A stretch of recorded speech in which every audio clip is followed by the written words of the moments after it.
خان نے کہا ہے نہ میں ڈیل کروں گا، نہ میں ان چوروں لٹیروں ڈاکوؤں کی طرح ملک چھوڑ کر سرور محل یا کہیں جاؤں گا، میرا مرنا جینا یہی ہے، اور میں عوام کو، لوگوں کو حقیقی آزادی دلا کے رہوں گا، بھلے سارے پاکستان کی جیلیں مجھے گھمائیں. یہ مجھے خود خان نے کہا ہے. آخری دفعہ کب کہا؟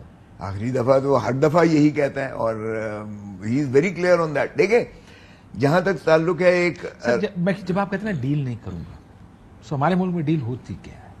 خان صاحب نے ابھی 3 ڈیمانڈز رکھی، کیسز ختم کریں، ٹھیک ہے، میرے جو سیاسی ورکر جو کہ فیئر ڈیمانڈ ہے، ٹھیک ہے، دوسری بھی فیئر ڈیمانڈ ہے کہ میری جو مینڈیٹ چوری کیا ہوا مجھے واپس کریں، جو فارم 47 کی حکومت بنائی ہے نہیں مانتا اس کو، میری حکومت واپس کریں. یہ سر صرف اسی صورت میں ہوگا جب ڈیل ہوگی، کیونکہ اس صورت میں ہوگا کہ ڈیل میں ہوگا کیا، یا تو آپ کی طرف سے بھی کوئی گارنٹیاں ادھر جائیں گی اور ادھر سے پھر کہے گا ٹھیک ہے اگر آپ ہمیں یہ دیتے ہیں تو ہم سے یہ لے لیں.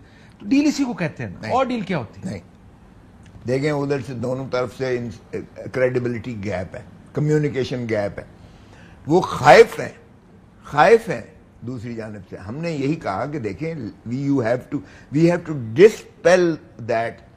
تو خان نے کہا کہ میں استحکام پاکستان چاہتا ہوں، انتقام نہیں چاہتا. میرا خاک رسول اللہ صلی اللہ علیہ وسلم کی، میں پاؤں کی خاک ہوں، لیکن میں جو فتح مکہ والا ان کا پالیسی تھی میں اس کو اپناؤں گا. بدترین دشمن کو بھی معافی دی تھی. نیلسن منڈیلا نے اپنا ابو تھا جس نے 25 سال ان کو جیل میں رکھا تھا، اس کے ساتھ کولیشن بنائی تھی انہوں نے اور استحکام کیا تھا، اور ساؤتھ افریقہ آپ نے دیکھا کہ آگے یہ. لیکن یہ گفتگو جب وہ صحافیوں سے بات کرتے ہیں ادھر سے ریفلیکشن یہ نہیں آتا. نہیں یہ تو ہم نے خود کیا تو، اور پھر علی محمد نے بھی آ کے باہر بیان دیا تھا، میں نے بھی دیا تھا، اور ہم اس پر کنسسٹنٹ ہیں کہ یہ ادھر سے بھی ایک خوف ہے کہ شاید پتہ نہیں یہ آئے گا تو سانو تم دے گا. تو خان کی ادھر بھی اسلام آباد بھی یہی خوف ہے. یہ خان کو قطعاً یہ نہیں ہے. ہاں البتہ جنہوں نے دھرتی ماں کو لوٹا ہے، دیکھیں اس میں تو کوئی شک نہیں ہے. ارشد شریف مرحوم آپ کا بھی دوست تھا، ہمارا بھی ساتھی اور دوست تھا. ہم نے جو ہے جب پاناما لیگ کے سارے معاملات دیکھے تھے، ہم نے شواہد اکٹھے کیے تھے. پھر وہ براڈ شیٹ ایک کمپنی جو ہے انگیج کی تھی پاکستان نے، جنہوں نے فورن ایسٹ سارے شریف فیملی کے کیے تھے. نیلسن نیسکول وغیرہ جو آف شور شیل کمپنیز بنائی گئی تھیں.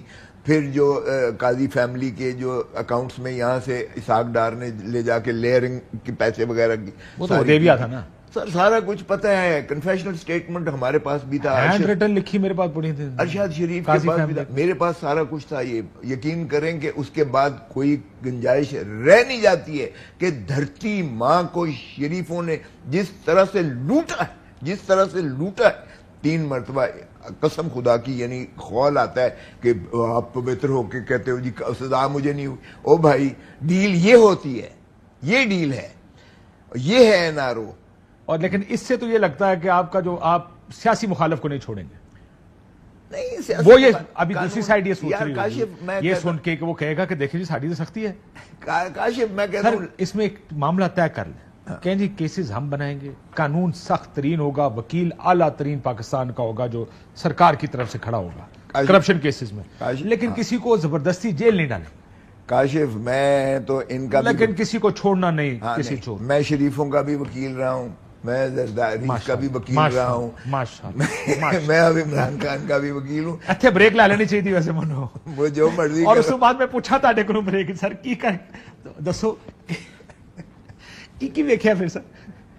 میں چونکہ ایک پروفیشنل ایتھکس کے تابع جو ہے، میں اس میں ڈیٹیل میں بالکل نہیں جاؤں گا.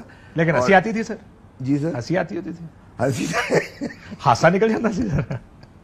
نہیں لیکن یار اس سٹیج پر اگر ہم ملک کے لیے نہیں کھڑے ہوتے، دھرتی ماں کے لیے اب ہم پیار کر کے ہم اس کو صحیح سمت پہ نہیں لے جانا چاہتے، تو then we are not doing justice to this mother land.